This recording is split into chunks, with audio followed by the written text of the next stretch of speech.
dia, nono ano, tudo bem com vocês, meus queridos? Espero que esteja. Bom, amores, a nossa videoaula de história hoje é sobre a Segunda Guerra Mundial. Conflito esse que se inicia em 1939 e vai até 1945, tá? Então é um conflito muito grande. A gente viu nas nossas aulas anteriores o período entre guerras, né? Que está entre a Primeira Guerra Mundial e o início da Segunda Guerra Mundial. A gente vai ver quais são os fatores que levam ao início dessa Segunda Guerra Mundial. Por que é mundial? Porque envolve vários países, ok? Bom, para a gente começar a nossa apostila na página 31, ele traz ali para a gente uma abertura, né, onde traz uma fotografia do 6º Congresso do Partido Nazista de 1934, aonde reuniu cerca de 30 mil pessoas na cidade alemã de Nuremberg, um ano após Hitler chegar ao poder. Lembrando que Hitler chegou ao poder na Alemanha em 1933, ok? Por que essa imagem chama tanta atenção da gente? Por um motivo muito importante. A Alemanha havia sido punida após a Primeira Guerra Mundial pelo chamado Tratado de Versalhes. A Alemanha foi a mais punida. Dentre elas, o exército alemão não poderia passar de 5 mil pessoas, em torno de 5 a 10 mil pessoas. De repente, num desfile do Partido Nazista, numa reunião de um congresso, temos ali 30 mil pessoas, ok? Os armamentos alemães não poderiam ter armas maiores, os exércitos não poderiam ter armas maiores que calibre 38. E de repente a Alemanha se apresenta como uma grande potência, né? Porque o Hitler vai desobedecer o Tratado de Versalhes, que é imposto à Alemanha. Por isso que essa imagem do 6º Congresso Nacional do Partido Nazista chama tanto a atenção mundial, né? Porque vai voltar os olhos do mundo novamente para a Alemanha novamente como uma grande potência. Vamos falar então um pouquinho sobre vamos dizer assim, de certa forma, algumas curiosidades sobre a Segunda Guerra Mundial. Lembrando que essa vai de 1939 até 1945. Vamos entender um pouquinho os números da Segunda Guerra Mundial. A gente vai ter em torno de 50 a 80 milhões de mortos neste conflito. Então é um número muito grande de pessoas que morreram. Desse número, em torno de 6 milhões foram judeus que foram mortos nos campos de extermínio nazista. Essa guerra envolveu 30 países, ela teve duração de 6 anos e 1 dia. Quais são os antecedentes dessa guerra? Marquem aí na sua apostila ou no caderno de vocês. Quais são os antecedentes que levam à Segunda Guerra Mundial? Então, primeiro, o Tratado de Versalhes, onde o Hitler vai romper com esse tratado totalmente, vai falar assim, não quero saber de tratado nenhum, a Alemanha vai se reerguer. Então, o rompimento com o Tratado de Versalhes pela Alemanha é um dos fatores, né, um dos antecedentes.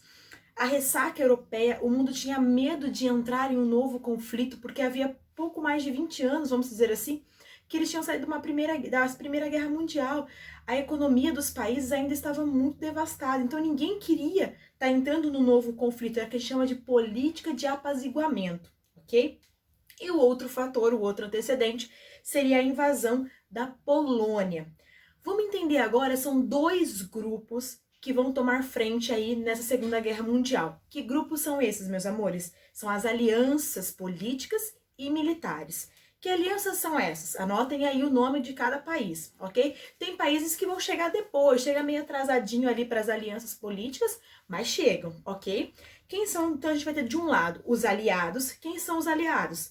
Grã-Bretanha, França, URSS. O que é o URSS? União das Repúblicas Socialistas Soviéticas, a Rússia, resumindo, ok? E os Estados Unidos, que vai adentrar no conflito um pouquinho mais pra frente. Chega atrasado, mas chega e faz diferença, ok? Do outro lado, a gente vai ter a força do eixo. Quem que faz parte da força do eixo? A Alemanha, Itália e Japão, meus amores. Esses caras aqui não é brincadeira, não. Tem aquele ditado que fala assim, me diga com quem andas que eu te direi quem és. A gente vai ver que esses caras se tornam muito amigos ali no início do conflito, ok? Vamos começar então a resolver as nossas questões na página 32, na questão número 1, sobre o período entre guerras, para a gente marcar verdadeiro e falso. Vamos lá então? Página 32, no Organize as Ideias, exercício número 1. O fim da Grande Guerra com a derrota da Alemanha levou os países aliados a pensar em um período prolongado de paz no continente? Sim, meus amores, é verdadeiro, tá?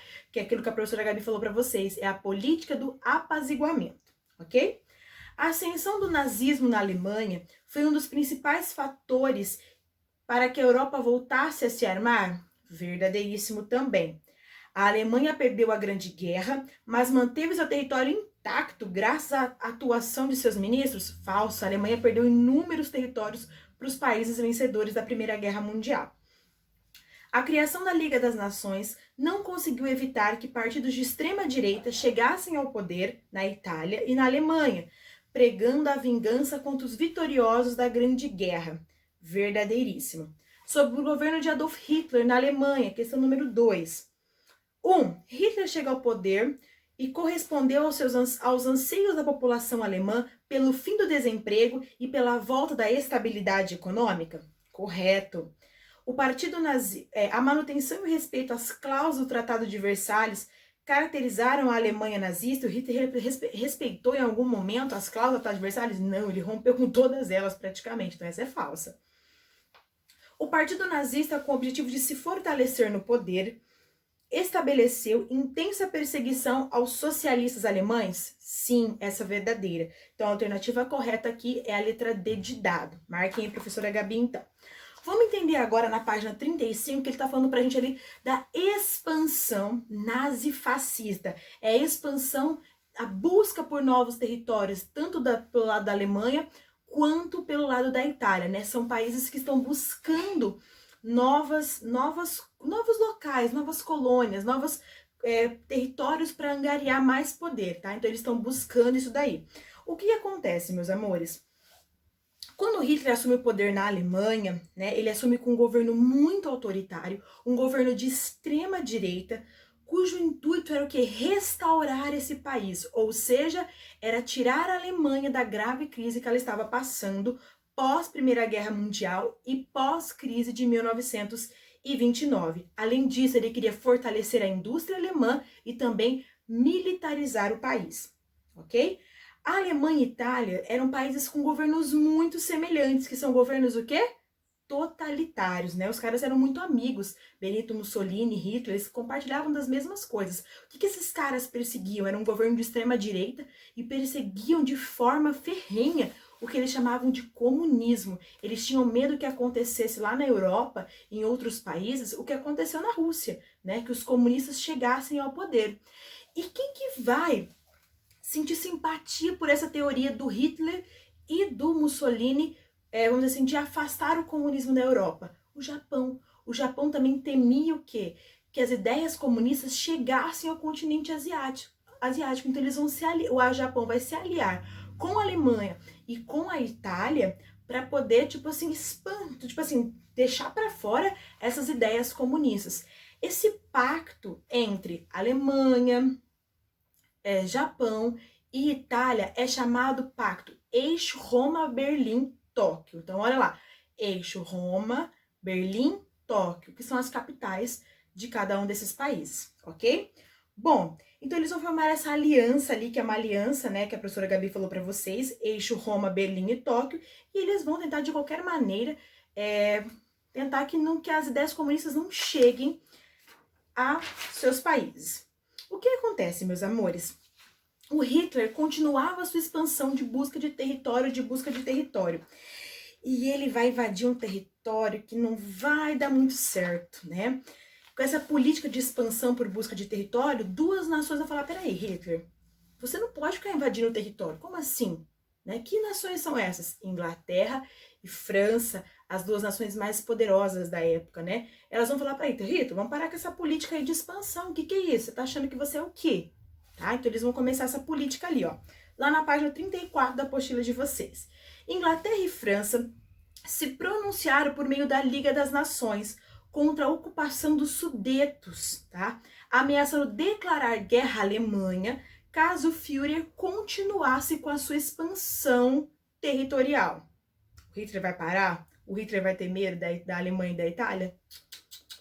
Ele vai continuar sua política de expansão territorial.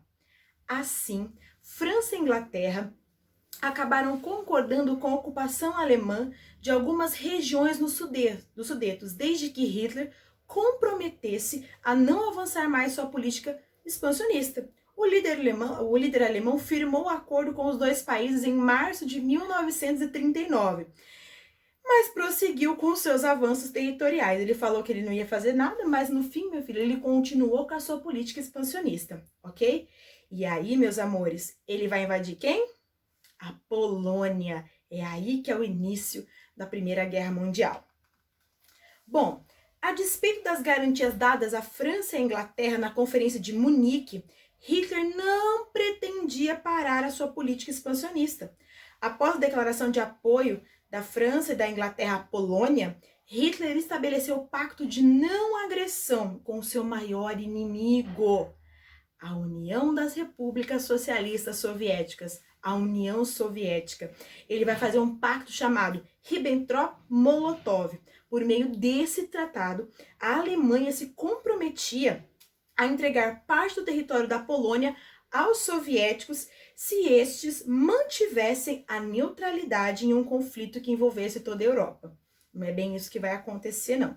Vamos entender, então, isso daqui que a professora Gabi acabou de explicar para vocês, meus amores. O que ele está falando aqui pra gente, tá? Então, ele está falando que o Hitler, com a sua política expansionista, os países europeus temiam essa expansão da Alemanha, temiam o Führer, então eles falam para Hitler, pode parar com essa política expansionista aí, que é isso? Ok? Você está desrespeitando o Tratado de Versalhes, mesmo que ele tenha rompido, porque ele rompeu, ok? Mas ele continua. Ele fala para a Inglaterra, para os líderes da Inglaterra e da França, que vai parar com essa política, mas ele não para. Ele vai fazer um tratado com a Rússia, que era a principal inimiga dele, a União Soviética, que era comunista. Ele vai falar assim, olha, se vocês não se envolverem em nenhum conflito comigo, eu cedo lá parte do território da Polônia para vocês, tá? É o tratado de Ribbentrop-Molotov. Isso também não vai acontecer não, porque o Hitler vai desrespeitar esse tratado também, meus amores. Olha lá então, ó. No Pacífico, o Japão também demonstrava interesse expansionista. Ué, se a Alemanha está querendo território, a Itália está querendo território, a Rússia está querendo território, a Inglaterra está querendo território, a França está querendo território, é porque eu, Japão, xing-ling-ling, não posso também querer território. Então o Japão também começa a sua política expansionista, a sua política por busca de territórios. Qual é o território que ele vai invadir? É o território da Manchúria, tá? Que fica ali próximo à China. E depois, no ano seguinte, também ele vai invadindo outros territórios. E assim, meus amores, o acordo entre a Alemanha, Itália e Japão se aproxima ainda mais, ok? Então, a gente pode falar que o início do conflito da Primeira Guerra Mundial se deu no dia 1º de setembro de 1939, quando Hitler desrespeitou o acordo que ele fez com a Inglaterra e com a França e invade a Polônia, meus amores. Esse é o início, é o motivo que leva, tá, o início da Segunda Guerra Mundial, tá? E as nações vão se revoltando, então eles vão se aliando com os seus amiguinhos e aí se inicia, né, vai se deflagrar um novo conflito. Quais são as fases desse conflito? São 3 fases que nós dividimos a Segunda Guerra Mundial. Que fases são essas, ok? Então, nós temos a primeira fase, que vai de 1939 até 1941. Nessa fase, vai ter o domínio das vitórias dos países do eixo. Quem são os países do eixo? Alemanha, Itália e Japão. Na segunda fase, que vai de 41 a 43, vai haver o que a gente chama de equilíbrio das forças. Por quê? Porque vai ter a entrada dos Estados Unidos e da União Soviética. Lembra que a Pro falou anteriormente que alguns países vão se aliando meio que atrasados? Depois, com o tempo, é quando eles vão ter um território invadido, eles vão se aliando. Então, em 41 a 43, Estados Unidos e União Soviética entram do lado da França, da Inglaterra, e com isso esses países vão ganhando forças, e aí começa a se equilibrar a guerra. E depois a terceira e última fase, que é quando os aliados, Inglaterra, França, Estados Unidos e União Soviética, se recuperam de vez mesmo e derrotam os países do eixo, que são quem? Alemanha, Itália e Japão. Essas aqui são as fases do conflito. Na nossa próxima aula sobre Segunda Guerra Mundial, nós vamos continuar falando ainda um pouquinho sobre as fases desse conflito, sobre os campos de extermínio nazistas, dentre outras coisas. Um beijo grande para todos vocês e fiquem com Deus.